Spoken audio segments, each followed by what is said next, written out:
오늘 말씀 레위기 25장입니다. 25장 전체 다 합독하겠습니다. 레위기 25장 시작. 여호와께서 시내산에서 모세에게 말씀하여 이르시되 이스라엘 자손에게 말하여 이르라. 너희는 내가 너희에게 주는 땅에 들어간 후에 그 땅으로 여호와 앞에 안식하게 하라. 너는 6년 동안에 그 밭에 파종하며 6년 동안에 그 포도원을 가꾸어 그 소출을 거둘 것이나 일곱째에는 그 땅이 쉬어 안식하게 할지니 여호와께 대한 안식이라.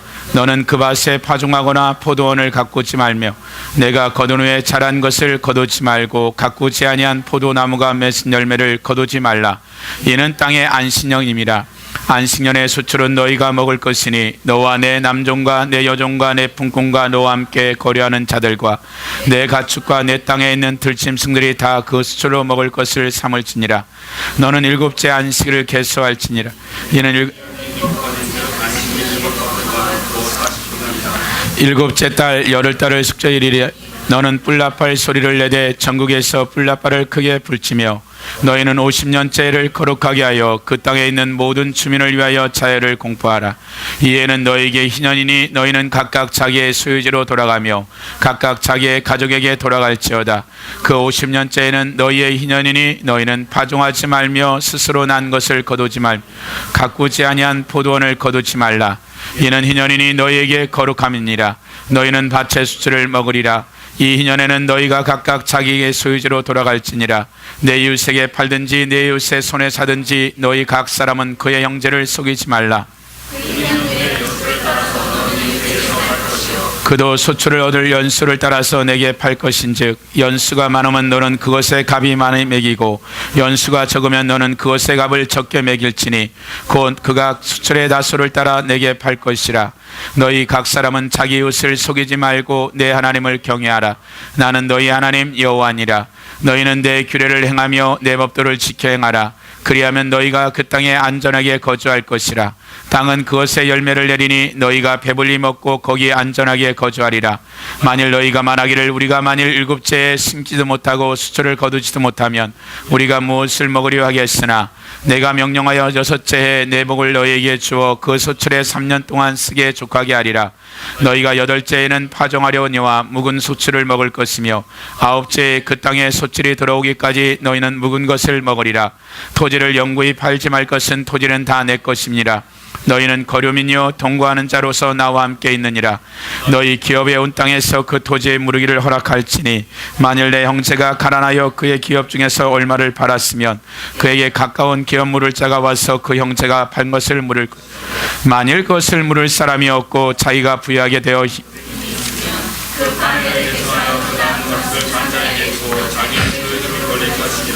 그러나 자기가 물을 힘이 없으면 급한 것이 희년에 이르기까지 산자의 손에 있다가 희년에 이르러 돌아올지니 그것이 곧 그의 기업으로 돌아갈 것이니라. 성벽에 있는 성내의 가옥을 팔았으면 판제만 1일 안에 물을 수 있나니 곧 그의 안에 물으려니와 1년 안에 머무르지 못하면 그 성 안의 가옥은 산자의 소유가 확정되어 대대로 영구히 그에게 속하고 희년에도 돌아보내지 아니할 것이니라. 그러나 성벽이 뚫리지 아니한 촌락의 가옥은 나라의 전토와 같이 물려주기도 할 것이요 희년에 돌려보내기도 할 것이니라. 내 족속의 성읍 곧 그들의 소유의 성읍은 가옥은 내 사람이 언제든지 물을 수 있으나 만일 내 사람이 물으지 아니하면 그 소유 성읍 한 가옥은 이는 내 사람의 성읍의 가옥은 이스라엘 장에서 받는 그들의 기업이 될 것이니라. 그러나 그들의 성읍주에 있는 들판은 그들의 영원한 소유지니 팔지 못할지니라. 내 형제가 가난하여 빈손으로 내 곁에 있거든 너는 그를 도와 거류민이라 동거인처럼 너와 함께 생활하게 하되 너는 그에게 이제를 받지 말고 내 하나님을 경외하며 너 형제로 너와 함께 생활하게 할 것인즉 너는 그에게 이제를 위하여 돈을 구워주지 말고 나는 너희 하나님 되며 또 가나안 땅은 너희에게 주려고 애굽 땅에서 너희를 인도하여 낸 너희 하나님 여호와니라. 너와 함께 있는 내 형제가 가난하게 되어 내게 몸이 팔리거든 너는 그들을 종으로 부르지 말고 품꾼이나 동거인과 같이 함께 있게 하여 희년까지 너희를 섬기게 하라. 그때에는 그와 그의 자녀가 함께 내게서 떠나서 그의 가족과 그의 조상의 기업으로 돌아가게 하라. 그들은 내가 애굽 땅으로 인도하여 낸 내 종들이니 종으로 팔지 말 것이라. 너는 그를 엄하게 부르지 말고 내 하나님을 경외하라. 내 종은 남녀를 막론하고 내 사방 이방인 중에서 취할지니 남녀 종은 이런 자 중에서 싸울 것이며 또 너희 중에 거류하는 동거인들의 자녀 중에서라도 너희가 싸울 수 있고 또 그들이 너희와 함께 있어 너희 땅에서 가정을 이룰 자들 중에서도 그리할 수 있은즉 그들이 너희의 소유가 될지니라. 너희는 그들을 너희 후손에게 기업으로 주어 소유가 되게 할 것이라. 이방인 중에서는 너희가 영원한 종을 삼으려니와 너희 동족 이스라엘 자손은 너희가 피차 엄하게 부리지 말지니라.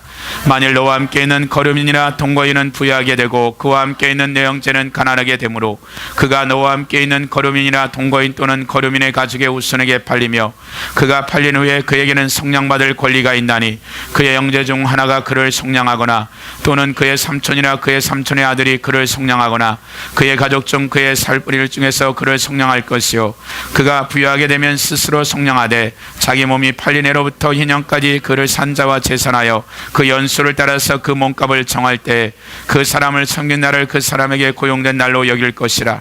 만일 남은 해가 많으면 그 연수대로 팔 값에서 속량하는 값을 그에게 도로 주고 만일 희년까지 남은 해가 적으면 그 사람과 계산하여 그 연수대로 속량하는 그 값을 그에게 주인은 그 년을 몇 년과 같이 여기지 말고 그가 이같이 속량되지 못하면 희년에 이르러서는 그와 그의 자녀가 자유하리니 이스라엘 자손은 나의 종들이 됨이라. 그들은 내가 애굽 땅에서 인도하여 낸 내 종이요 나는 너희 하나님 여호와니라. 아멘. 이제 이스라엘의 모든 역사나 우리가 역사나 지리 어떤 풍습들 심지어는 옷이나 그들이 갖고 있는 히브리 언어들 그들의 모든 삶에 하나님이 아브라함이라는 이 한 사람을 선택해서 히브리인들이라는 이러한 민족을 만들고 나라를 만들어서 하나님은 단순히 이 한 민족을 선택한 그 이상의 하나님의 계획과 경륜과 어떠한 하나님의 프로젝트가 있었다라는 거죠. 그래서 우리가 사람이 이렇게 서 있었을 때 이 햇빛이 여기에 있다면 이 그림자가 비춰지죠. 근데 이 실체 본체가 없으면 이 그림자라는 건 없는 것들이죠. 우리가 끊임없이 이 구약을 통해서 이 그림자를 통해서 이 그림자가 분명히 어떤 모양은 있는데 이 사람의 모형이 겉모양이 똑같이 이 그림자로 보여진다 할지라도 실제 이 사람의 본질은 아니죠. 말하자면 이 겉모습보다 속에 있는 뇌 구조나 오장육부에 있는 기능들은 겉모습하고는 비교할 수 없을 정도로 중요한 것들이죠. 아마 우리가 구약이라는 이스라엘이라는 한 나라를 통해서 하나님은 아담 이후에 타락한 아담과 하와가 선악과를 따먹은 이후에 하나님은 이 온 인류를 구원하기 위한 임에도 아담을 창조하기 전서부터 있었을지 모르겠어요. 분명한 것은 하나님이 단순히 이스라엘이라는 한 나라를 선택한 그 이상의 하나님의 계획이 있었다라는 거죠.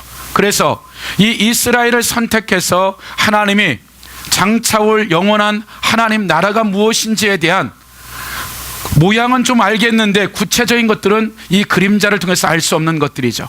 그래서 구약에 나온 이스라엘이라는 이 한 나라의 역사는 예를 들어서 하나님을 섬기는 그 장막이라는 성소라는 이러한 모형들조차도 이 땅의 어떠한 모습을 보고 만든 것들이 아니라 장차 영원한 우리가 하나님 앞에서 예배를 드릴 수 있는 하늘에 있는 성소를 보고 그 모형을 만들었다고 얘기하고 있죠. 모든 예배의 구약의 제사 제도가. 그래서 이것이 이해가 되어졌을 때 이 땅에서 이게 무엇인지를 알아들었을 때 이 하늘에서 드려지는 이 신령한 예배가 무엇인지를 여기서 불명한 모든 성소가 있고 지성소가 있고 뭐 촛대라든지 떡상 이 모든 것들이 있을지라도 이 장차올 이 하늘에서 드려지는 여기서 드려지는 것은 정말 이 모든 것을 가지고 표현하려야 표현할 수는 없지만 어느 정도 이해할 수 있고 접근할 수 있는 그러한 내용들이 이 성막이라는 이 하나님을 드려지는 이 예배를 우리가 볼 수 있는 것들이죠. 그래서 이스라엘이란 이 희년이라는 단순한 희년의 어떤 토지 대조나 어떤 제도를 하나님이 이스라엘 백성들에게 십계명뿐만 아니라 많은 제도를 주신 것은 장차 올 예수 그리스도를 통해서 하나님 나라가 이제 실체적이고 본질적인 그 부분이 어떻게 이루어지는데 가이드가 되어지고 그와 같은 걸 우리가 이해할 수 있는 그 그것을, 이 그림자를 이해한다 하더라도 이것을 이해하는 것은 엄청난 대가를 지불해야 되는 거죠. 많은 시간들을. 마찬가지로 우리가 구약에는 많은 내용들을 안다 할지라도 신약 안에서 하나님 나라를 이해한다는 것은 상상할 수 없을 정도로 굉장히 어려운 부분들이 있다라는 거죠. 왜냐하면 침례 요한이 이 땅에 왔을 때 그 예수님을 침례식을 하고 이루 말할 수 없는 엘리야가 같은 그런 능력을 가졌던 침례 요한조차도 예수 그리스도가 메시아인지 헷갈렸다라는 거죠. 그렇다면 이러한 이 하나님 나라가 이런 능력자인 어떤 선지자보다 뛰어난 침례 요한조차도 신약 안에 이루어질 이 하나님의 나라에 대한 것들을 이해하는데 굉장한 제한을 받은 거죠. 마찬가지로 우리가 이제 이 신년이라는 이 하나님이 제정한 이 법도가 장차올 예수 그리스도 안에서 우리가 누려질 영광이 얼마나 큰지를 엄청난 내용들을 넣어놨지만 우리가 지금 그와 같은 그 영광이 무엇인지 이미 희년이라는 이걸 통해서 역사적으로 어떤 내용이라는 그림자를 통해서 설명해 놓고 예수 그리스도가 2000년 전에 이 땅에 와서 이 희년에 대한 모든 것들을 회복되었지만 우리가 여전히 그것이 무엇인지 모르고 살 수 있는 것들이죠. 먼저 보면 이제 8절에 보면 25장 8절에 보면 3절부터 보죠. 25장 3절. 너는 6년 동안에 그 밭에 파종하며 6년 동안에 그 포도원을 가꾸어 소출을 거둘 것이나 일곱째에는 그 땅을 쉬어 안식하게 할지니 여호와께 대한 안식이라. 너는 그 밭에 파종하거나 포도원을 가꾸지 말며 내가 거둔 후에 자란 것을 거두지 말고 가꾸지 아니한 포도나무에 맺은 열매를 거두지 말라. 이는 땅의 안식년이니라. 8절. 너는 7 안식년을 계수할지니 이는 7년이 7번인 즉 안식년 7번 동안 49년이라. 그러니까 지금 6년 지나고 7년째 됐을 때 땅을 다 쉬게 해라. 이것이 내가 만든 농사에 대한, 토지에 대한 쉼을 주는 것들이다. 그래서 이 7년째는 절대 농사를 6년째 됐을 때 3년의 물량을 줄 거라고 하나님이 약속을 하죠. 그리고 이 7년씩 7번 49년이 되전해도 마찬가지로 이것이 50년째 되는 이 해 동안에도 49년째 3년 동안에 먹을 양식을 주겠다. 그래서 이 50년째 이 안식하게 되고 그 다음에 이 안식한 이 기간 동안에 먹을 수 있는 충분한 것을 주겠다. 이것이 하나님이 땅에 주신 법이라는 거죠. 이것을 지켜야지만이 하나님이 이 창조 질서 가운데 세워진 그 질서가 세워진다라는 거죠. 이제 그와 같은 것을 얘기하고 13절에 보면 이 희년에는 너희가 각기 자기의 소유지로 돌아갈지니라. 내 이웃에게 팔든지 내 이웃의 손에서 사거든 너희 각 사람은 그의 형제를 속이지 말라. 그 희년 후에 연수를 따라서 너는 이웃에게 살 것이요 그도 소출을 얻을 연수를 따라서 내게 팔 것인즉 연수가 많으면 너는 그것에 값을 많이 매기고 연수가 적으면 너는 그것의 값을 적게 매길지니 곧 그가 소출의 다수를 따라서 내게 팔 것이라. 너희 각 사람은 자기 이웃을 속이지 말고 내 하나님을 경외하라. 나는 너희 하나님의 여호와니라. 또 하나는 이제 50년 희년이 되어지면 되고 나서 1년이 지나고 10년이 지나고 15년이 지나고 20년이 지났는데 내가 비즈니스를 하다가 이제 망해서 내가 가지고 있는 이 땅들을 누군가에 팔았을 때 지금 50년째 된, 지금 이미도 희년이 지난 지 20년을 썼기 때문에 남은 30년이라는 이 계산을 해서 이제 3분의 2가 지나고 나머지 이제 이 30년 동안에 이 땅값을 계수해서 다시 살 수 있는 것들이죠. 그러니까 우리처럼 한번 팔면 산 사람이 사도 팔아도 되고 안 팔아도 되는 게 아니라 법이 땅을 팔았다 할지라도 이 사람이 돈이 생겨서 이 땅을 산다 그러면 20년에 팔아서 25년째 5년 뒤에 산다면 5년치의 감가상각비를 뺀 25년의 값을 치르고 사는 거죠. 또 한 가지는 내가 돈이 없어요. 근데 내 친족 중에 누군가가 내 어려움을 알고 대신 이 땅값을 치러줘도 그 땅을 살 수 있어요. 친족이면. 이것이 하나님이 또 하나의 땅에 대한, 희년에 대한, 이 땅의 토지에 대한 그 법을 정한 것들이죠. 또 하나 이제 우리가 보면 23절 토지를 영구히 팔지 말 것은 토지는 다 내 것입니다. 너희는 거류민이 동거난 자로 나와 함께 있느니라. 너희 기업의 온 땅에서 그 토지 무르기를 허락할지니 만일 내 형제가 가난하여 그 기업 중에 얼마를 팔았으면 그에게 가까운 기업 물을 자가 와서 그의 형제가 판 것을 물을 것이요. 자, 이것이 여기서 나온 단어가 뭐냐면 기업 물을 자라는 거예요. 이게 이제 히브리어 고엘 제도인데, 기업 물을 자가 아까 설명한 대로 무엇이냐면 내가 땅을 파는데 도저히 이것을 살 능력이 없는데 내 친족 중에 내 어려움을 알고 대신해서 이 땅을 사주는 것을 기업 물을 자라고 그러는 거죠. 다시 돌려받을 수 있는 기업 물을 자라는 그와 같은 걸 설명하면서 26절, 만일 그것을 물을 사람이 없고 자기가 부유하게 되어 물을 힘이 있으면 그 판 횟수를 계수하여 그 남은 값을 산자에게 주고 자기 소유의 소유지로 돌릴 것이니라. 그러나 자기가 물을 힘이 없으면 그 판 것이 희년이 이르기까지 산자의 손에 있다가 희년에 이르러 돌아올지니 그것은 곧 그 기업으로 그러니까 말하자면 나도 돈이 없고 친족도 도와주지 않으면, 이제 내가 도와주지 않으면 50년째 됐을 때 언제 땅을 팔았든지 이제 다시 그 땅에 대한 회복이 일어나는 것들이 이제 이 토지 제도라고 지금 얘기하고 있는 거죠. 만일 너와 함께는 거류민이나 동거인 부유하게 되고 그와 함께 있는 내 형제는 가난하게 되므로 그가 너와 함께 있는 거류민이나 동거인 또는 거류민의 가족의 후손에게 팔리면, 또 하나는 이제 토지 제도 말고 또 하나는 그가 살아가는 데 있어서 도저히 살 수가 없어서 자기 몸을 팔아서 이제 그 어떤 팔아졌을 때, 사람이 팔렸을 때에 대한 법도를 정한 거죠. 48절, 그가 팔린 후에 그에게는 속량받을 권리가 있나니 토지처럼 동일하게 내 몸을 팔았을지라도 언제든지 판 값을 희년에 50년이라는 기준을 두고 땅처럼 동일하게 내가 다시 그 권리를 찾을 수 있는 거죠. 그의 형제 중 하나가 그를 속량하거나, 속량한다는 건 값을 지불하는 거죠. 대신 팔렸던 값을요. 또는 그의 삼촌이나 그의 삼촌의 아들이 그를 속량하거나 그의 가족 중 그의 살부치 중에서 그를 속량할 것이요. 그가 부유하게 되면 스스로 속량하되 자기 몸이 팔린 해로부터 희년까지를 그 산자와 계산하여 그 연수를 따라서 그 몸의 값을 정할 때에 그 사람을 섬긴 날을 그 사람에게 고용된 날로 여길 것이라. 만일 남의 해가 많으면 그 연수대로 팔린 값에서 속량하는 값을 그 사람에게 도로 찾고, 만일 희년까지 남은 해가 적으면 그 사람에게 계산하여 그 연수대로 속량하는 그 값을 그에게 도로 줄지며, 주인은 그를 매년의 싹분과 같이 여기고 내 목전에 엄하게 부리지 말지니라. 그가 이같이 속량되지 못하면 희년에 이르서는 그와 그의 자녀가 자유하리니. 그러니까 이제 동일하게 토지처럼 내 몸을 팔았을지라도 50년이 되면 이제 완전히 자유인이 된다라는 것이 이제 또 하나의 이스라엘이 갖고 있는 법도죠.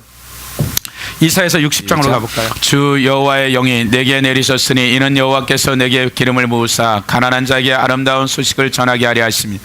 나를 보내사 마음이 상한 자를 고치며 포로된 자에게 자유를, 갇힌 자에게 노임을 선포하며 우리 보복의 날을 선포하여 모든 슬픈 자를 위로하되 무릇 시온에서 슬퍼하는 자에게 화관을 주어 그 죄를 대신하며 기쁨의 기름으로 그 슬픔을 대신하여 찬송의 옷으로 그 근심을 대신하시고 그들이 의의 나라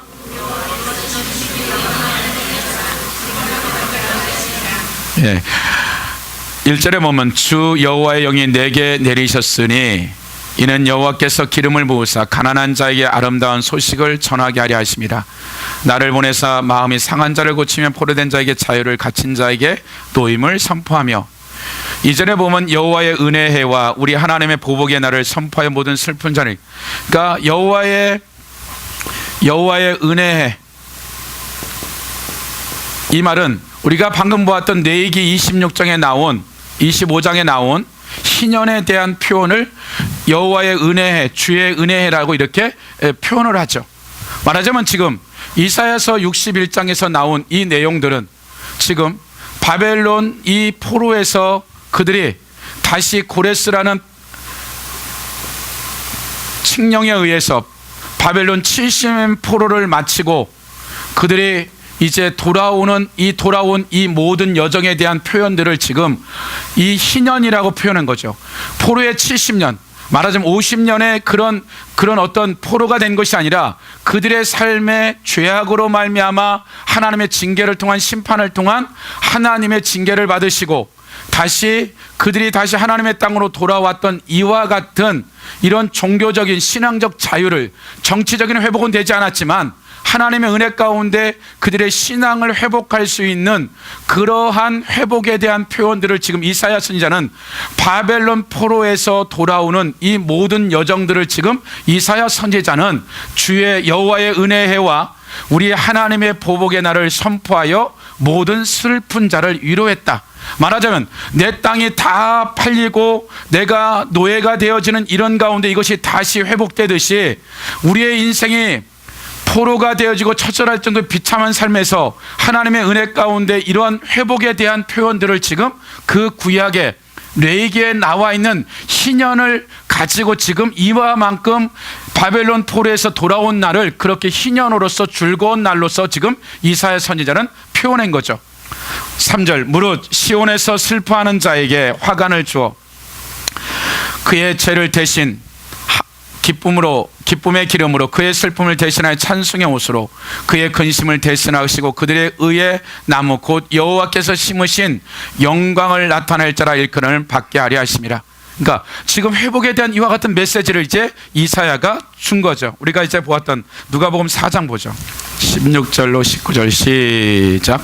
여호와께서 그 잘하신 것 나사렛에서 안식일에 늘 하시던 대로 회당에 들어가서 성경을 읽으려 하시 선지자 이사야의 글을 드리거늘 책을 펴서 이렇게 기록된 데를 찾으시니 곧 주의 성령이 내게 임하였으니 이는 가난한 자에게 복음을 전하게 하시려고 내게 기름을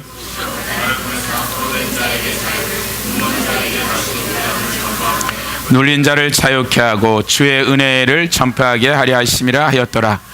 이제 누가는 그의 예수 그리스도의 그 4장 초반절에 아담이 지었던 육신의 안목의 이생의 재앙에 대한 것들, 말하자면 40일 금식이 끝나고 나서 아담이 그의 연약함으로 말미암아 그 죄값으로 치렀던 이 모든 죄성들을 이 40일이 줄이고 난 더 금식하고 나서 이 모든 것들을 이기고 나서 이제 공적인 사역의 첫 번째 메시지가 우리가 임마누엘을 배웠듯이 지금 예수님은 어디에 가서 이 메시지를 전하냐면 자기 고향인 스불론 땅 납달리 땅인 그가 살았던 스불론 지역인 나사렛에 가서 지금 안식일 날 이와 같은 메시지를 증거하는 자리에 서 있는 거죠. 그래서 누가는 지금 예수 그리스도에 대한 그의 사역이 무엇인지 그가 무엇을 이루고자 하는 이와 같은 성령의 역사에 대한 것들을 누가는 이제 누가복음뿐만 아니라 사도행전까지 쓰게 되죠. 누가가. 그래서 누가가 이제 예수 그리스도에 대한 것들을 표현해 나갈 때 그가 무엇 때문에 왔느냐 말하자면 이 구약의 희년이라는 온전한 구약의 토지제도나 사람의 사고 파는 이 정도가 아니라 온전한 희년이 무엇인지를 구약의 이와 같은 주의 은혜가 어떤 은혜인지에 대한 온전한 것이 온 것이 무엇인지를 이제 누가복음 1장서부터 사도행전 전체에 이르기까지 이 누가가 이제 그가 하나님께 성령의 감동을 받아서 예수 그리스도에 대한 소개를 하게 되는 거죠. 20절에 보면 책을 덮어 그 맡은 자에게 주시고 앉으시니 회당에 있는 자들이 다 주목하여 보더라. 그러니까 이제 이 당시에 어떻게 하냐면 회당에서 이제 성경을 읽고 나서 이렇게 서서 설교를 하는 것이 아니라 의자에 앉아서 이제 내가 알고 있는 그 지식들을 그 회중 가운데 다 가르치는 거예요. 그 내용들을 지금 얘기하는 거예요. 책을 덮어 그 맡은 자에게 주시고 앉으시니 회당에 있는 자들이 다 주목하여 보더라. 이에 예수께서 그들에게 말씀하시되 이 글이 오늘 너희 귀에 응하였느니라 하시니 그들이 다 그를 증언하고 그 입으로 나오는 바 은혜로운 말을 놀라게 여기 이르되 이 사람이 요셉의 아들이 아니냐. 그러니까 지금 이사야서 61장 1, 2절의 말들이 이제 이 땅 가운데 어떻게 지금 로마 시대에 살고 있는 이 시대에 아직 이스라엘이 온전한 1948년에 독립하기 전까지 아직 독립이 되지 않았는데 지금 예수님은 뭐라고 선포하냐면 이 희년이 이제 온전히 왔다라고 그냥 선언해 버리는 거죠. 그리고 나서 이제 그 자세한 설명을 어떻게 했는지 모르지만 이제 온전한 회복이 왔다라는 이 메시지 안에는 먼저는 우리가 아담의 죄로 말미암아 영원히 지옥 갈 수밖에 없는 모든 사람들, 구약에 믿었던 하나님의 백성들조차도 예수 그리스도의 복음 안에서의 와야지만, 왜냐하면 언제나 사망과 음부의 권세는 예수 그리스도의 피의 공로로 말미암아 온전히 이 죄에 대한 문제는 짐승의 피로 되지 아니하고 예수 그리스도가 와야지만이, 구약에 있는 모든 이들도 누구를 기다렸냐면 그것이 뭔지는 모르지만 예수 그리스도를 기다렸다라는 거예요. 아직 온전한 것이 오지 않았기 때문에. 근데 이제 지구의 주님이 직접 무슨 얘기를 하냐면, 스불론 땅 이 나사렛 지역에 가서 이제 이 온전한 것이 완성이 되어졌고 이제 그 일이 너희들에게 임했다라고, 이제 이 모든 것들을 이사야를 들어서 아마 내기서부터 모든 것을 풀어서 예수님은 설명했을 거라는 거예요. 근데 지금 어떤 문제가 생겨버렸냐면, 그걸 다 듣고 나서 22절에 다시 보면 그들이 다 그를 증언하고 그 입으로 나오는 바 은혜로운 말을 놀라게 여겨 이르되 이 사람이 요셉의 아들이 아니냐 하는 말은, 이 납비로서 하는 말은 기가 막힌 말인데, 우리가 얘가 어릴 때부터 계속 자라는 거 봤는데, 그의 엄마도 알고 아버지도 알고 그 형제들도 우리가 다 알고 있는데, 이제 갑자기 이 예수님에 대한 그 육신의 모습들을 가지고 지금 이제 얘기하는 대화들인데, 23절 예수께서 그들에게 이르시되 너희가 반드시 의사야 너 자신을 고치려 하는 속담을 인용하여 내게 말하기를 우리가 들은 바 가버나움에서 행한 일을 내 고향에서도 행하리라 하니라. 그러니까 지금 무슨 얘기를 하고 있냐면 이들의 마음의 심중을 끄집어내서 얘기하는 거죠. 예수께서 그들에게 이르시되 너희가 반드시 의사야 너 자신을 고치라 하는 속담. 그러니까 이게 이제 관용적 표현인데, 지금 이들이 어떤 생각을 가지고 있냐면, 의사가 있어요. 이 당시에 오늘날처럼 이런 의사들이 있는데 굉장히 지식인층들이고 똑똑한 사람들이란 말이에요. 근데 그 의사들이 실제적으로 자기 병을 못 고쳐요. 그리고 다른 사람 병도 고치는 것이 굉장히 주술적이고 미신적이에요.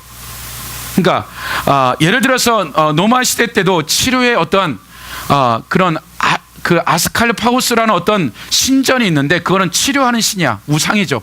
그래서 어떻게 되냐면 그것에 가서 그냥 잠을 자는 거예요. 그럼 꿈에서 어떤 꿈을 꾸면 그 꿈 그대로 실제적으로 하는 거예요. 그러니까 병자가 어떠한 꿈을 꾸면 그것이 치료받는 계시라고 생각하고, 예를 들어서 너는 겨울에 맨발을 벗고 한 달 동안에 걸어 다니면 치료될 거다.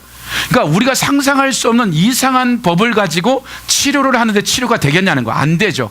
그게 무슨 의원들이 하는 치료의 수준, 지금 예수님 당시에도 고작 이들이 하는 치유의 정도가 이 정도밖에, 그러니까 우리가 말하는 엄청난 그런 생약을 쓰게 되고 우리가 허준이 하듯이 그 정도가 아니라 거짓말 미신적인 것을 가지고 치료했다라는 거예요. 그러니까 지금 이 얘기는 무슨 얘기냐면 예수 그리스도를 굉장히 비양당하는 거예요. 조롱하는 말들이란 무슨 얘기냐면, 야 너는 네 자신조차도 앞가림 못하면서 이런 말씀을 전하냐? 네가 요셉의 아들인데 네가 이런 말들을 전하는 것은 주제 파악 넘어섰다는 말들을 지금 예수님이 끄집어내서 그들 가운데 있었던 당시 의사들을 비꼬아서 하는 말들을 가지고 네가 납비고 선지자 같은 얘기들을 하는데, 정말 너가 네 자신을 알려라고, 너네 아버지는 목수야. 그리고 너의 삶을 우리가 다 봤어 라고 이렇게 이런 조소하는 내용들을 이제 그 속담을 딱 끄집어내서 얘기하는 거죠. 다시 보면 예수께서 그들에게 이르시되 너희가 반드시 의사야 너 자신을 고치라는 속담을 인용하여 내게 말하기를 우리가 들은 바 가버나움에서 행한 일을 내 고향에서도 행하리라 하랴. 그래 네가 이 나사렛이 아닌 가버나움 가가지고 뭐 기적도 이적도 행했다고? 한번 해봐. 너 거기서 한 것이 가짜 아니야? 진짜 했냐? 그거 네가 뻥친 거 아니야? 그럼 네가 한번 그 능력을 보여봐 라고 지금 조롱하는 거예요. 그러고 나서 이제 예수님이 이제 얘기하는 것이 또 이르시되 내가 진실로 너에게 이르노니 선지자가 고향에서는 화형을 받는 자가 없느니라. 그러고 나서 예수님이 이제 어디로 끌고 가냐면 25절에 보면 내가 참으로 너에게 이르노니 엘리야 시대에 하늘이 3년 6개월 동안 닫히어 온 땅에 큰 용년에 들었을 때 이스라엘에 많은 과부가 있었으니 엘리야가 그 중에 한 사람에게도 보내심을 받지 아니하고 오직 시돈 땅에 있는 사렙다의 한 과부에게 뿐이었으며.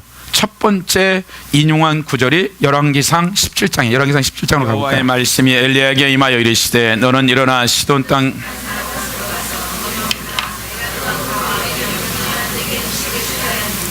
그가 일어나 사르밧으로 가서 성문에 이를 때 한 과부가 그곳에서 나무가지를 줍는지라.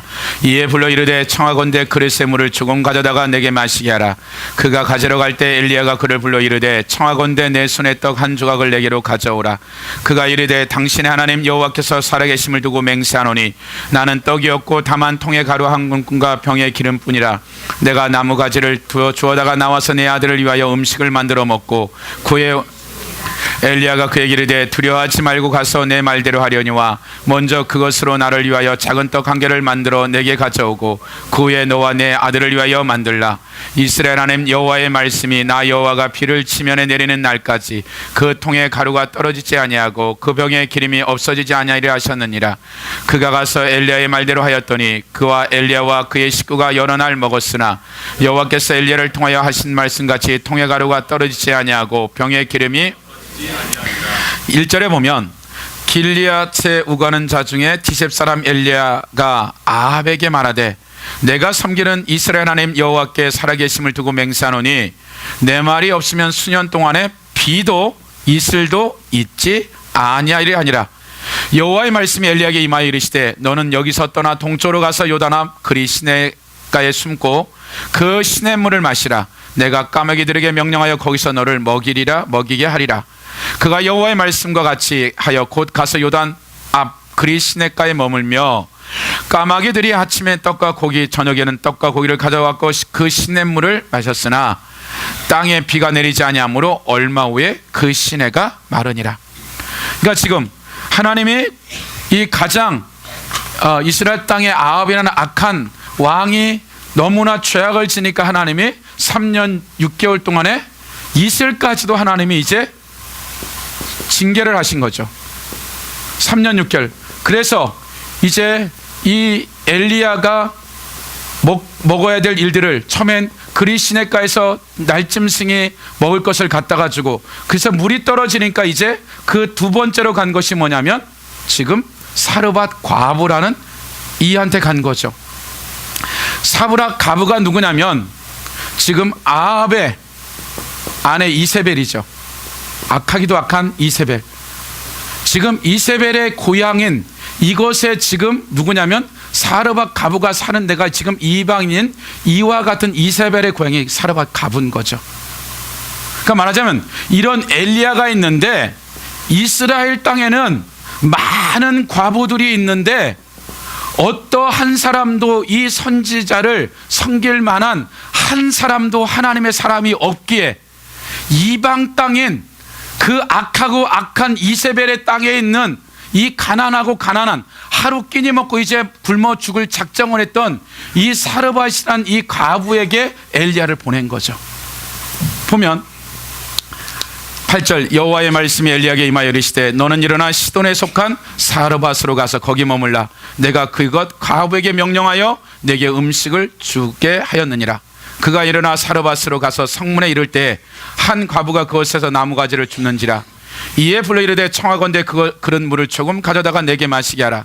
그가 가지러 갈 때 엘리야가 그를 불러 이르되 청하건대 내 손에 떡과 한 조각을 내게로 가져오라. 그가 이르되 당신의 하나님 여호와께로 살아계심을 두고 맹세하노니 나는 떡이 없고 다만 통에 가루 한 움큼과 병에 기름 조금뿐이라. 내가 나무가지를 둘을 주워다가 나와 내 아들을 위하여 음식을 만들어 먹고 그 후에 죽으리라. 엘리야가 그에게 이르되 두려워하지 말고 가서 내 말대로 하려니와 먼저 그것으로 나를 위하여 작은 떡 한 개를 만들어 내게 가져오고 그 후에 너와 내 아들을 위하여 만들라. 지금 한 끼 먹을 양식밖에 없는데 이 능력 많은 엘리야를 하나님 좀 부잣집에 보내면 좋은데 이제 한 끼 먹고 이제 굶어 죽을 작정을 한 이 과부에게 그래 그렇다 할지라도 나한테 먼저 만들어 와서 나를 먹여라. 그리고 그 다음에 너희들이 먹어라. 이 말을 어떻게 돼요? 이방인인 시돈 사람 이 이세벨의 우상숭배인 이 사르밧 과부가 이 이방 이들이 봤을 땐 이방인이죠. 엘리야가 이 선지자의 말을 그대로 믿고 순종하는 내용들이 우리가 기록된 말이죠. 14절 이스라엘의 하나님 여호와의 말씀이 나 여호와가 비를 치면에 내리는 날까지 그 통의 가루가 떨어지지 아니하고 그 병의 기름이 없어지지 아니하리라 하셨느니라. 사르밧가보, 네가 만약에 이 마지막 이 조그만 떡을 나에게 섬기면 이 땅 가운데도 여전히 지금 기근이 와 있는데 이와 같은 축복을 너에게 앞으로 3년 6개월 동안이라는 이 기간이 얼마나 지난지 모르지만 이 기간 내내 너의 통과 기름에 절대 떨어지지 않을 거니까 내 말에 순종한다면 이 역사가 일어날 거야. 이 말을 지금 한 거죠. 15절 그가 가서 엘리야의 말대로 하였더니 그가 엘리야와 그의 식구가 여러 날 먹었으나 여호와께서 엘리야를 통하여 하신 말씀같이 통의 가루가 떨어지지 아니하고 병의 기름이 없어지지 아니하리라. 이것이 첫 번째 예수님이 그 인용한 구절이고, 두 번째 또 누가복음 4장으로 가보세요. 또 선지자 엘리사 때 이스라엘에 많은 나병 환자가 있었으되 그 중에 한 사람도 깨끗함을 얻지 못하고 오직 수리아 사람 나만뿐이었느니라. 먼저 이것도 보죠. 열왕기하 5장이에요. 열왕기 5장 보죠. 14절까지 우리가 다 이거만 다 설교 많이 들어서 내용 아는 거니까요. 그래도 쭉 읽어보죠. 1절부터 우리가 14절까지 시작. 아람 왕의 군대 장관 나만은 그의 주인 앞에 크고 존귀한 자니 이는 여호와께서 전에 그에게 아람을 구원하게 하셨습니다. 그는 큰 용사이나 나병 환자더라. 전에 아람 사람이 떼를 지어 나가서 이스라엘 땅에서 어린 소녀 하나를 사로잡음에 그가 나만의 아내에게 수중들더니 그의 여주인에게 이르되 우리 주인의 사물에 계신 선지자 앞에 계셨으면 좋겠나이다. 그가 그 나병을 고치리라 하는지라. 나만이 들어가서 그의 주인께 아뢰 이스라엘 땅에서 온 소녀의 말이 이러이러하더이다 하니 아람 왕이 이르되 갈지어다. 이제 내가 이스라엘 왕에게 그를 보내라 하더니 나만이 곧 떠날 새 은 10달란트와 금 6,000개와 의복 10벌을 가지고 가서 이스라엘 왕에게 그거를 전하니 이르렀으 내가 내 신하 나만을 당신에게 보내었으니 이 글이 당신에게 이르거든 당신은 그의 나병을 고쳐주소서 하였더라. 이스라엘 왕이 그거를 읽고 자기 집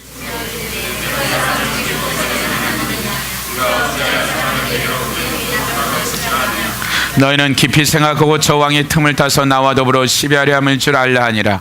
하나님의 사람 엘리사가 이스라엘 왕이 자기 옷을 찢었다가 함을 듣고 왕에게 보내어 이르되 왕이 어찌하여 옷을 찢었나이까? 그 사람을 내게로 오게 하소서. 그가 이스라엘 중에 선지자가 있는 줄 알리이다 하니라. 나만이 이의 말들과 병거들을 거느리고 이르되 엘리사의 친문에 선 엘리사가 사자를 그에게 보내어 이르되 너는 가서 요단강에 몸을 7번 씻으라. 내 살이 회복되어 깨끗하게 하는지라. 나만이 노하여 물러가며 이르되 내 생각에는 그가 내게로 나왔어. 그의 하나님 여호와의 이름을 부르고 그의 손을 그 부위에 흔들어 나병을 고칠까 하였더라. 다메섹 강 아바나와 모든 강물보다 낫지 아니하냐. 내가 거기서 몸을 씻으면 깨끗하게 되지 아니하냐 하고 몸을 돌려 분노하여 떠나니 그의 종들이 나와서 말하 이르되 내 아버지여 선지자가 당신에게 큰 일을 행하라 말하였더라면 행하지 아니하였으리까? 하물며 당신에게 이르기를 씻어 깨끗하게 하라 함이리까 하니 나만이 이에 내려가서 하나님의 사람의 말대로 요단강에 7번 몸을 진 그의 살이 어린아이의 살같이 회복되어 깨끗하게 되었더라. 그 아람 사람이 지금 전쟁 가운데 포로로 잡혀온 여자 중에 종 하나가 그 주인이 왕도 신뢰하지만 이 신하가 군대 장관이 나병이 들은 것 때문에 이제 그 얘기를 그 계집종 하나가 이제 노예로 잡혀니까 이스라엘에 가면 선지자가 있는데 그들한테 기도 한번 받으면 이거 나병 환자 낫는데 그래서 그 말을 듣고 이제 나만이 아람 왕한테 얘기해서 좀 편지를 써줘라. 그러니까 충분히 이 당시에는 아람이 훨씬 더 셌다라는 거죠. 그러니까 이 편지를 받으면 왕이 이건 사람이 할 수 없는 일인데 아마 별미를 잡아서 이 문제를 시비 걸어서 전쟁을 일으키려는구나라고 지금 오해해버린 거죠. 그러니까 이제 이 얘기를 들은 엘리사가 저한테 보내세요. 제가 정리할게요. 그래서 이제 나만 장군이 이제 갔는데 엘리사는 나타나지 않고 종을 보내가지고 저 요단강에 가서 7번 담그세. 그럼 나으니까 돌아가려고 하는데 그러니까 화가 나는 거죠. 야, 우리 아람에도 다메섹 강에 아바나와 바르발 같은 훨씬은 나은 강물이 있는데 자기 생각에는 이 선지자가 와서 그냥 파이어하고 뭔가 액션을 취할 줄 알았는데 그 밑에는 선지상도가 한 명 와서 가서 요단강에 가서 7번 담그면 낫는데요. 그래서 돌아가는 일을 갖다가 그 부하가 붙잡고 그래도 믿져야 본전인데 해봅시다. 근데 아니나 다를까 이게 치유가 되어지죠. 그러면 다시 누가복음 4장으로 가보면 4장 다시 보면 27절. 또 선지자 엘리사 때 이스라엘에 많은 나병 환자가 있었으되 그 중에 한 사람도 깨끗함을 얻지 못하고 오직 수리아 사람 나아만뿐이었더라. 회당에 있는 자들이 이것을 듣고 다 크게 화가 나서, 아니 지금 이사야서 61장 1절 희년이 회복되었다 그랬으니까 이런 비양난치는 소리를 하니까 왜 그런지 알고 예수님이 두 가지, 엘리야 때 감염이 들었는데 이방인 시돈 사람 사르밧 가브밖에 없었다. 두 번째, 당시에 엘리사 시대 때도 지금 문둥병 환자가 있었는데 이스라엘에도 문둥병 환자가 많았는데 고침을 받은 사람은 이방인 나만 장군밖에 없다. 이 두 가지 얘기를 했는데 어떻게 하려고 그래요? 화가 났다라는 거야. 화가 나서 29절 일어나 동네 밖으로 쫓아내어 그 동네가 건설된 낭떠러지까지 끌고 가서 밀쳐 그 사형 선고하려고 그랬다는, 죽이려고 했다는 거야. 뭐 때문에? 안식일 날 이런 하나님의 말씀을 선포하고 이 말씀에 대한 얘기를 했는데 자기네들 무엇인가 속을 뒤집어 놓은 거죠. 그게 무슨 얘기냐면 지금 이러한 믿음의 말씀을 희년이 회복됐다 그러는데 웃기는 소리 하지 마라. 그러니까 너희들이 지금 이렇게 반응하는 것은 엘리야 시대 때 이스라엘 땅에 아합 시대 때 믿음이 없어서 이 엘리야 선지자가 사르밧 가부에게 가서 이렇게 먹고 살았듯이 현재 너희들이 믿음이 사르밧 가부보다 못한 믿음을 가지고 있어라고 그의 그 심장을 찔러버린 거죠. 너희들이 지금 믿음이 얼마나 없냐면 아합 시대처럼 이러한 이스라엘 백성들의 영적 상태와 똑같은 상태가 뭐하다? 너희들의 지금 현재 영적인 상태이다라고 지금 얘기하고 있는 거죠. 그러고 나서 또 하나, 엘리야 시대 때도 무슨 일이? 병자들이 그렇게 이 이스라엘 땅에 문둥병이 많았다는 건 그만큼 죄가 많았고 저주를 받았다라는 거예요. 근데 이러한 문둥병자들이 많은데 이런 능력 있는 엘리사가 있는데 어떠한 이방 나라의 장군은, 참모총장은 계집종이 하는 소리를 듣고 그걸 고치겠다고 선지자한테 왔는데 지금 너희들은 지금 뭐예요? 문둥병보다 더 심각한 그러한 영적인 질병이 들려져서 너희들이 썩어 문드러지고 있는 삶인데도 불구하고 지금 너희들은 어떻게 된다? 지금 하나님의 말씀을 말씀으로 인정하지 않냐고 어떻게 된다? 너희들이 지금 엄청난 오해와 불신앙 가운데 있다라는 것을 주님이 그냥 두 사건을 딱 끄집어 놓고 너희들의 믿음이 아합 시대 때 엘리사 때나 엘리야와 동일한 그러한 신앙의 그런 불신앙을 가지고 너희들이 지금 신앙생활하고 있다라고 딱 얘기하고 있어요. 그리고 나서 나온 말들이 뭐냐면 누가가 31절 30절에 보면 이제 죽이려고 했을 때 예수님이 그들 가운데 그냥 지나가 버렸죠. 초자연적인 역사를 해버렸죠. 그 관중을 그냥 투명인간처럼 뚫고 왔는지 그냥 뚫고 지나가 버렸죠. 그리고 나서 누가가 어떤 사건을 두세 가지를 기록해요. 그건 다른 것들이 아니라 다 병자들을 고치는 거예요. 31절 갈릴리 가버나움의 동네에 내려오사 안식일에 가르치심에, 동일하게 지금 나사렛에서도 안식일날 말씀을 선포했고 이제 동일하게 가버나움에서의 안식일날 말씀을 선포하고 어떤 일이 일어나냐면 그들이 그 가르침에 논란이 이는 그 말씀이 권위가 있음이라. 회당에 더러운 귀신 들린 사람이 있어 크게 소리질러 이르되 아 나사렛에서의 우리와 당신과 무슨 상관이 있나이까? 우리를 멸하러 왔나이까? 나는 당신이 누구인 줄 아노니 하나님의 거룩한 자이다. 예수께서 꾸짖어 이르시되 잠잠하고 그 사람에게서 나오라 하시니 귀신이 그 사람을 무리 중에 넘어뜨리고 나오되 그 사람이 상하지 아니한지라.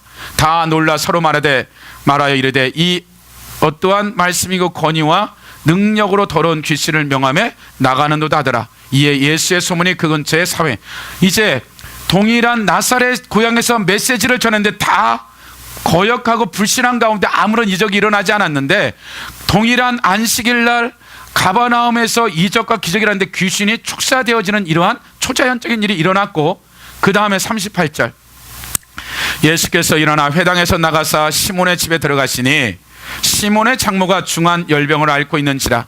사람들이 그를 위하여 예수께 구하니 예수께서 가까이 서서 열병을 꾸짖으셔 병이 떠나고 여자가 곧 일어나 그들이 수종드니라. 해질 무렵에 사람들이 온갖 병자를 데리고 나오며 예수께서 일일이 그 위에 손을 얹으사 고치시니 여러 사람에게서 귀신들이 나가며 소리질러 이르되 당신은 하나님의 아들이이다. 예수께서 꾸짖으사 그들이 말함을 허락하지 아니하시니 이는 자기를 그리스도인 줄 알미라. 날이 밝으며 예수께서 나오사 한적한 곳에 가시니 무리가 찾아다가 만나서 자기들에게 떠나시지 못하게 만류하려 하며 예수께서 이르시되 내가 다른 동네들에게서 하나님 나라 복음을 전하여 하리니 나는 이 일을 위해 보내심을 받아노라 하시고 갈릴리 여러 회당에서 전도하셨다라고 지금 나오는 거죠. 그럼 다시 4장 18절 한번 보실래요? 누가복음이요. 주의 성령이 내게 임하였으니 이는 가난한 자에게 복음을 전하게 하시려고 내게 기름을 부으시고 나를 보내사 포로된 자에게 자유를, 눈먼 자에게 다시 보게 함을 전파하며 눌린 자를 자유케 하리라. 우리가 이제 이사야서 42장 한 구절을 보고 다시 우리가 마무리를 쳐봐요. 이사야서 42장에 나온 말도 동일하게 장차올 메시아에 대한 예언적 메시지죠. 내가 붙은 나의 종 내 마음에 기뻐하는 자 곧 내가 택한 사람을 보라. 내가 나의 영을 그에게 주었은즉 그가 이방의 정의를 베풀리라. 그는 외치지 아니하며 목소리를 높이지 아니하며 그 소리를 거리에 들리게 하지 아니하며 상한 갈대를 꺾지 아니며 꺼져가는 등불을 끄지 아니하며 진실로 정의를 실행할 것이며 나 여호와가 의로 너를 불렀은즉 내가 내 손을 잡아 너를 보호하며 너를 세워 백성의 언약과 이방의 빛이 되게 하리니. 그러니까 지금 예수 그리스도에 대한 장차올 메시아에 대한 예언적 메시지를 쭉 전하면서 6절 나 여호와가 의로 너를 불렀은즉 내가 너의 손을 잡아 너를 보호하며 너를 세워 백성의 언약과 이방의 빛이 되게 하리니 내가 눈먼 자들의 눈을 밝히며 소경을 눈을 뜨게 할 것이고 갇힌 자를, 질병에 갇힌 자가 됐던 흑암의 원수 마귀에게 영적으로 갇힌 자가 되었던 갇힌 자를 감옥에서 이끌어내며 흑암에 앉은 자를 감방에서 나오게 하리니 나는 여호와이니 이는 내 이름이라. 나는 내 영광을 다른 자에게 내 찬성을 우상에 주지 아니하리라. 그러니까 지금 메시지 가운데 내가 눈먼 자들의 눈을 뜨게 할 것이고 갇힌 자를 감옥에서 나오게 할 것이고 흑암에 앉은 자들을 나오게 할 거다. 굉장히 이사야뿐만 아니라 많은 성경 구절 가운데 그가 오시면, 메시아가 오시면 이런 일들을 하겠다라는 예언적 메시지를 계속하고 있죠.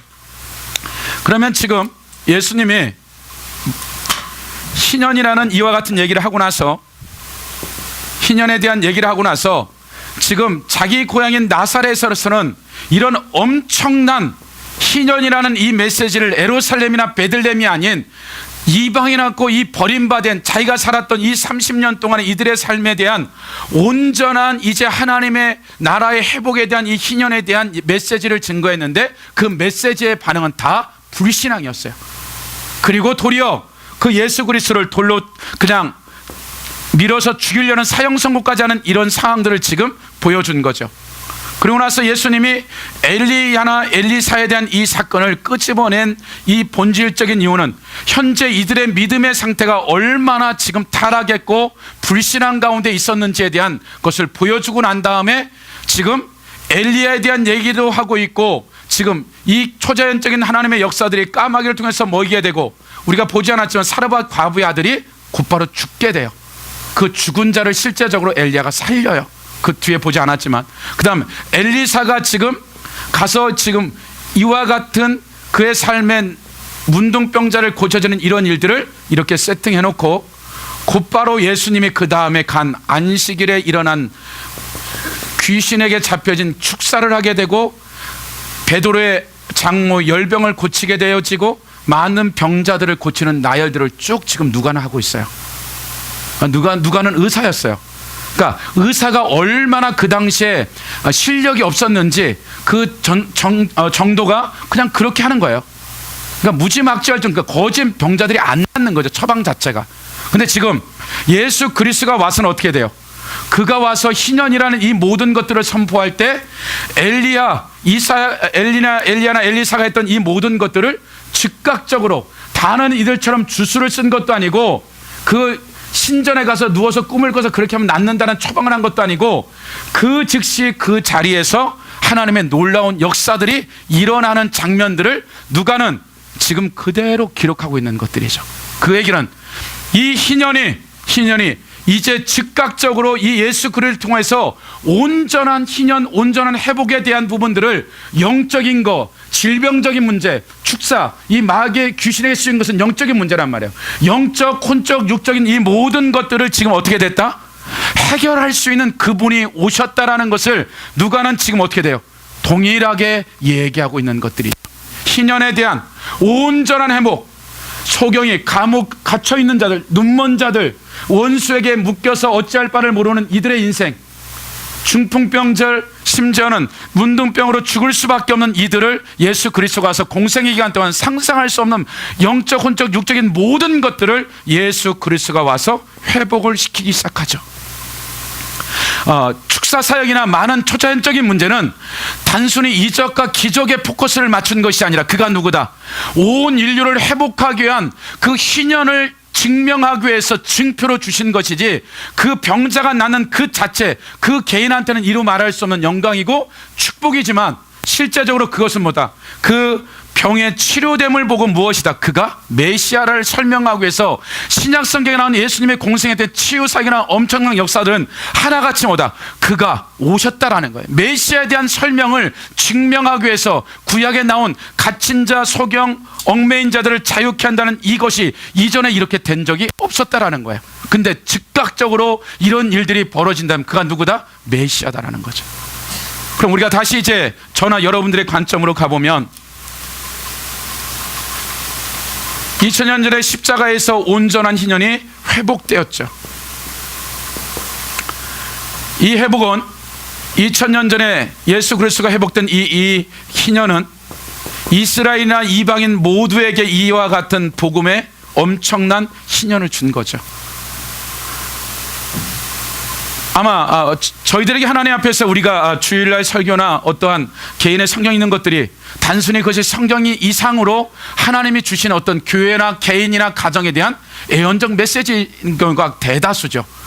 단순히 이것은 이스라엘의 제도뿐만 아니라 장차 올 예수 그리스도에 대한 온전한 회복에 대한 것들을 얘기하고 있다면, 또 하나는 우리가 그래서 이런 지식을 알았다고 해서 어떠냐는 거죠.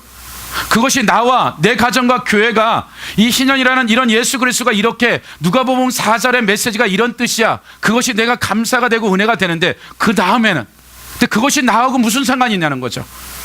말하자면 하나님은 지금 이 나사렛 회당에서 했듯이 오늘날에도 여전히 우리가 성경을 보고 기도를 하고 성경 공부를 하고 하나님의 설교를 듣는 모든 이들에게 동일하게 이 엘리야 시대 때, 엘리사 시대 때 동일하게 이스라엘 백성들이 하나님의 선지자가 있는데도 믿지 못했던 그러한 삶이 어디에도, 오늘날 우리가 믿는 이 예배 가운데 믿음 안에도 여전히 이와 같은 일들이 엘리야와 엘리야 시대뿐만 아니라 예수님 당시에서도 동일한 일들이 벌어졌고, 지금 2014년을 살고 있는 수천 명이 예배를 드리고 하나님을 믿고 있지만 여전히 그들이 지금 어느 정도로 나사렛에서 예수 그리스도가 말씀을 선포하는 그 말씀 앞에서 이와 같은 불신앙의 저주 가운데 있는 자들이 오늘날에도 있다는 거예요.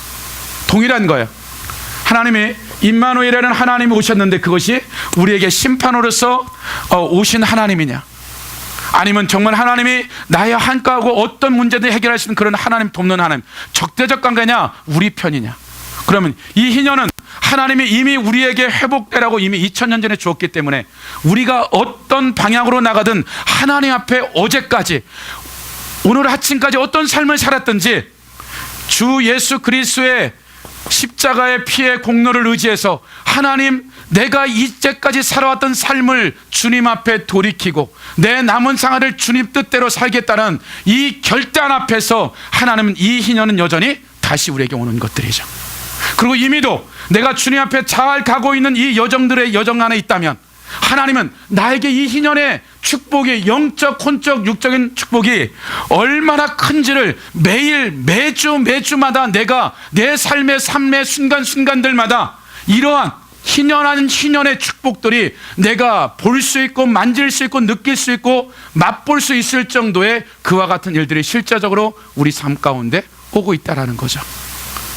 그럼 저나 여러분의 삶의 자리 가운데 이 희년에 대한 이 희년을 여러분들이 선택하는 것들이죠. 이미 2000년 전에 이 모든 것들을 회복했어요. 그리고 말하자면 주의 성령이 내게 임하였으니, 이것은 뭐예요? 오늘날에도 우리가 오순절 마가다라빵 이후에 각 심령들마다 주의 성령이 임해서 우리가 하나님의 말씀과 말씀 안에 운행되는 성령의 지시를 따라 순종한다면 우리의 삶의 자리 가운데 하나님이 계획했던 첫 창조와 새 창조의 모든 회복에 대한 것들이 어디에? 내 입술에 있고 내 마음에 달려있다. 내 환경이 상황이 어떠하든지 간에 내가 하나님 앞에서의 순종과 복종을 통해서 이러한 희년의 영광스러움들이 어떻게 돼요? 우리 가운데 이 땅에서도, 죽어서만이 아니라 이 땅에서도 그 영광들을 우리가 만질 거고 누릴 거라는 거죠. 저나 여러분의 삶의 자리 가운데 여러분에게 있어서 이런 엄청난 은혜 가운데 들어가는 이 은혜 가운데 우리가 그것을 만지며 맛볼 수도 있고요, 아니면 우리는 여전히 예수를 믿으면서도 그냥 하나님과는 전혀 상관없는 삶의 나사렛의 회당 가운데 있는 그들과 동일한 일들을 얼마든지 할 수 있어요. 그들이 안식일을 지키고 있고 하나님을 믿고 있는 그들의 삶의 자리에 일어나는 이 희년에 대한 축복을 갖다 주었지만 그들이 거절한 거죠. 저나 여러분들이 선택해야 될 문제죠. 그래서 여러분의 삶이 하나님 안에서 이 모든 것들을 회복하기로 해요. 여러분의 죄로 말미암아 포로가 되었던, 그 질병이 되었던, 어떤 영역이 됐든 어떻게 된다? 그분께 돌아오면 모든 것들은 어떻게 돼요?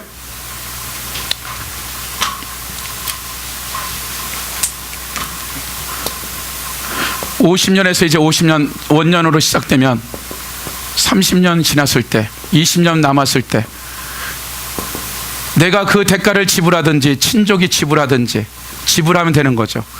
예수 그리스도가 십자가에서 내 무슨 죄가 됐던, 어떤 영역이 되었던 그 모든 영역에 대한 그 죄값은 누가요?